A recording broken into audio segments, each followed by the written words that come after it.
আমি নিশি। আমি একজন কর্মজীবী নারী। কয়েক বছর ধরেই আমি একটা প্রতিষ্ঠানে জব করতেছি। তো আমার প্রতিদিন সকাল ৬টার সময় বের হতে হয়। আর গাড়ির জন্য অনেক সময় দেখা যায় গাড়ি পাওয়া যায়, অনেক সময় পাওয়া যায় না, জন্য অনেক সময় করতেও হয়। তো আজকের বিষয়টা হচ্ছে আমি একাই ছিলাম। তো একটা সাদা রঙের গাড়ি আমাকে অনেক সময় ধরেই ফলো করতেছিল। তো প্রথমে বুঝি নাই যে আমাকে ফলো করতেছে, বারবার আসা যাওয়া করতেছে। আর জিজ্ঞেস করতেছে, একবার জিজ্ঞেস করছে আমার সামনে দাঁড় করে যে আমি যাবো কিনা, কোথায় যাবো, শ্রীমঙ্গল যাবো কিনা। তো তখন আমি কোনো আনসার দিইনি, আমি একটু দূরে গিয়ে দাঁড়ালাম। তখন ওরা আবার চলে গেল। চলে যাওয়ার পর আবার আসলো, কিছুক্ষণ পর এসে অনেক সময় আমার সামনে দাঁড়ালো গাড়িটা। তখন আমার মধ্যে একটু সন্দেহ তৈরি হলো যে আসলে বিষয়টা ভালো হচ্ছে না।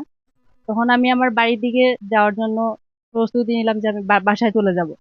তখন আমার সামনে হঠাৎ এই গাড়িটা দাঁড়ালো, দাঁড়ানোর পরে একটা ছেলে বের হলো। বের হয়ে আমার মুখ চাপ দিয়ে ধরলো, মানে গাড়িতে উঠানোর চেষ্টা করলো আর কি। তো আমি ওখান থেকে কোনো রকম ভাবে মুভ করলাম। আর গাড়ির ভিতরে ৪ জন ছিল ছেলে। আর তারপর ওরা ওখান থেকে চলে গেল।